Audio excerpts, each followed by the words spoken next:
T-Man 978 Chill Review. Hello everyone, T-Man 978. Here's a review I have been putting off for a while because I've been overthinking. I wanted to have every single RC that I own in this video, but that's not going to happen. Anyway, thank you to Sony from TM Reviews for helping me out with this figure because I've never seen her in stores, and Amazon kept pushing my pre-order back. Earthrise Arcee Deluxe Class. This figure is one of the most posable War for Cybertron Trilogy figures. It should be, since she is what people call in the business a shell former. All this giant backpack just covers her body up. She basically almost really doesn't even transform. You just fold her up. But anywho, let's look deeper.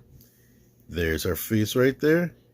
It's kind of too much white, sorry, for me. I mean, I think I'm gonna have to watch the movie again, the cartoon movie, maybe even a clip from the show. I think this might be accurate, but if her face was like a slightly lighter, really light pink, that would have looked better, would have looked less plain to me. Everything else from the front mostly looks good, but when you get to the side, you have this backpack, which I'm not gonna lie, it does look crazy, but when I put it on and started messing with it, it didn't bug me as much as the initial pictures. I thought this looked goofy, but for whatever reason, it doesn't bug me as much. But luckily for you, you have this option. You can untap from these two tabs, click this in, which unlatches this latch right here, and you can pull that off. Then we can bring this down, push that up, and now this is a separate hovercraft, aka leftovers. Now, nobody had a problem with that, or a few people might have had a problem with Cliff Jumper doing that, but this makes her look way more cartoon accurate. But there's another issue. All of this nicely painted. Then you get back here, no paint, which makes this choice right here with the random pink like hip joint, that makes that stand out, and this all looks cheap from the back. I don't like that at all. And a lot of people don't like these, which I believe they put this there so she can have the Siege or War for Cybertron compatibility, where she can wear weaponizers on her feet. But they got rid of other compatibility, like she doesn't have any 5mm ports on her back or arms. So they just gave her these really big heels, I guess, to support the weight of that backpack. But honestly, you probably, if you just absolutely hate this, you could probably just cut that straight off and just leave like that much heel support if you want. But anywho, let's get to the articulation. The head is just on a mushroom peg. It swivels, it doesn't look up or down. I don't know why they went with that. Arms can do this. They can go forward. They can rotate at the bicep. They bend over 90 degrees, and this is where I was saying there's more articulation. For whatever reason, they gave her this right here. I personally would have just rather a swivel instead of that. I don't even know if that's necessary for a transformation. She does have a waist swivel, something rare for RCs. Can kick forward, kick back, rotate at the thigh right here, rotate in the middle of the thigh because of transformation, double jointed knees. The foot can rock back, forward, and she does have ankle pivot. This gun right here, I guess they needed to put this on the same piece of plastic with the windshield right here, and this right here must have had to be on that same plastic. I forget what they call it, but I wish that this was painted, and it's not. If you don't want it in her hand, but you want it stored somewhere, you can store this on her butt right there. Normally she would have a cutout right here, but she doesn't. I haven't tried this in robot mode, but optionally you can store the gun right here. But of course it'll be bumping into her head right there. How this acts as a little hover device for her. She has 2 big holes in the bottom of her feet. Port that there. Port this here. And she can ride. Problems with this hand right here, or the way this works right here, it is very difficult for her to hold that securely. I mean, she can hold it, but she will drop that if you bump into it. So you have to worry about that. She loses hold of the grip. So issues, don't like that they went with a mushroom peg instead of a ball joint. Don't like her grip right on there. I don't like that they didn't paint this. And some of her joints, especially in the knees, are loose. That's the main area. The knees are loose. Right here in this position that I have her in, they're kind of working together so she can stay up. But trust me, knees are loose. And I don't like the all white nature of the face. So there's that.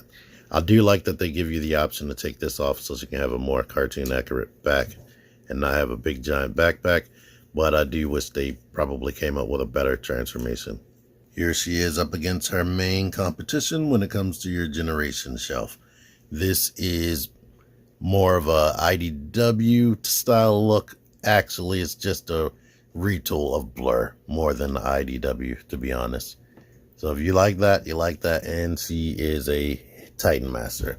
But this is probably the main competition. She has a big giant backpack as well, plus all this hanging out down there behind her butt. I put a backpack on so it can be a fair comparison. And I'm just noticing something. You see how her chest swoops down on both of these figures? That's how the Masterpiece figure is, and people had a problem with that. But that's a design aesthetic that they've been going for with both of these, and this is old. So there you are with that. This one doesn't have a waist rotation, and since this is the United States release, the color is off. They put a lot of black on there. I guess they wanted to put some other accents of colors besides white and pink for boys in America. But if you had the Japanese version, you wouldn't have to worry about all that black. This one is more posable, but they pretty much can still get into the same poses. And I do like the pink on the face. She can actually look up. So if you have this, or especially the Japanese version, there's no real need to upgrade to me. And this thing, I wanted it because it was exclusive. Fans Toys Rouge, Big Firebird Toei, Nicey, Iron Factory, something Assassin. I can't remember. I think it's Pink Assassin. But anywho, to transform this lady, take the gun out of her hand. Let me show this off first. Basically, if you took this off, this was in this orientation, bend this forward, rotate this out, and rotate it. No, actually, no, don't rotate it. Have it like this, and go ahead and plug this back into the slots on the back. It should snap into place right here if you're not holding that. But anywho, bring this out, bring the wheels out, rotate that around, bring this up off the back, bring these out, bring these out. And these panels are very thin. They probably will close on you while you're doing this. Lift this up, spin the head around, which isn't really necessary. But anywho, bring that down, start bringing this down this way. But before you do that, open these panels up right here from the inside. Put the arms down. Start shoving this post into her back, which makes sure, like I said, these panels, make sure the panels get out the way. But shove that down into her back. Push the arms down inside of here and rotate the legs basically into this orientation with the feet up like that. And now we just need to move these knees into like that area right there. Right there. Nothing locks. Just basically push them everything up until it's like way out of the way of the wheels. Nothing pegs in. It does not give me a comforting feeling, to be honest. But just have them up. It kind of like sits. It kind of does sit behind this right here. But do that. Make sure everything is straight.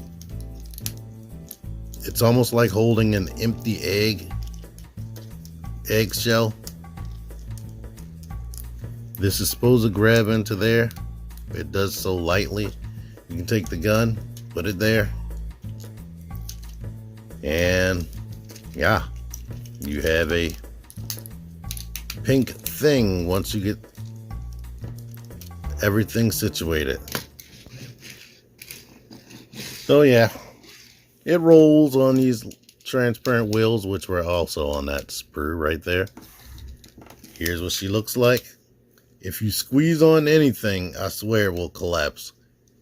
But as my friend Matt Partsformer said, looks like a pink bar of soap, because no paint down here. It could have very much benefited from paint down there. I mean, you get the main things that they always paint. You get this dashboard detail right there, some seat detail that they didn't paint all the way down. You get this, looks like this from the back. You can put blast effects on here. Here we go.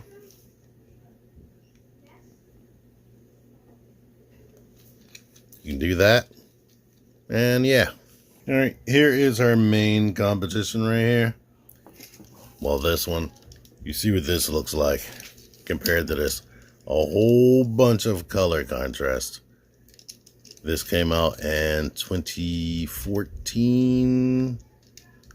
Probably seen by most people in 2015, 2016 at Ollie's and whatnot. But there you are. The back looks like this. And then there's the Titans Returns version. That was Generation Select. Was it called Generation Select? I don't know. But significantly bigger, as you even saw in robot mode. But this one has the extra play feature of the head being a separate pilot. So if your kid likes that and you want to, or if you like that, there's that option, because she did become a headmaster in season 4 of the cartoon. I completely brain farted and forgot to bring in the other Arcee option, deluxe class option from this year, from Transformers Cyberverse. So you have this. This one, I'm not gonna lie, plastic feels better. Everything feels better with this. Color breakup looks better. They even painted the lights in the front. Whole back of the car is filled in. I mean, you can see robot parts through that window. And they even painted the wheels right there. So when people were saying that the Cyberverse was better, I was like, yeah. But let me get into robot mode so I can do that comparison as well. Alright, here they are in robot mode. Now, one thing, if you want a G1 looking Arcee, this is super hyper stylized. And unfortunately, her backpack does not come off. And I actually modified mine so that I can get this to go up higher. It was basically hanging down behind her legs, but I modified it so I can shift this up higher into the backpack so that can be more behind her back. So your figure will not look like this out of box when you get it. And the faces, they pretty much did the same thing where it's pretty much unpainted, but they did put the highlights on her lips and above her eyebrows. I think the face should have been a different color than the head, but I like the color breakup on this, and the joints and whatnot are way more sturdy, and the materials, to be honest, is way more sturdy. It feels way better, which is shocking compared to the older Cyberverse stuff. Before I keep talking about her more, I have a review on her and every other figure that I brought out here, so yeah, there's that. Anywho, this thing is greatly posable and whatnot. She can do a whole bunch of stuff. I wish she could look up. Wish she could hold the gun better. I wish it was painted more and all the other things that I complained about. But it's still a good, decent to good figure if you can get around the things that I do have nitpicks about. I like that they made this backpack optional, since it is humongous as crap. It is ridiculous looking when you really pay attention to it. But like I said, it's still a good to decent figure, so you can't go too wrong. Been forgetting to show this off. She can put blast effects on her gun right here. But anywho, thank y'all for watching this. Until next time, T-Man978 out of here. Join the Syndicate Toy Hunters Facebook group. Link in the description. Click the videos. Click the videos, baby. Click the videos. You should really click these videos. Click the videos. Click those videos, baby. Click the videos. You really should click those videos. Click that shit.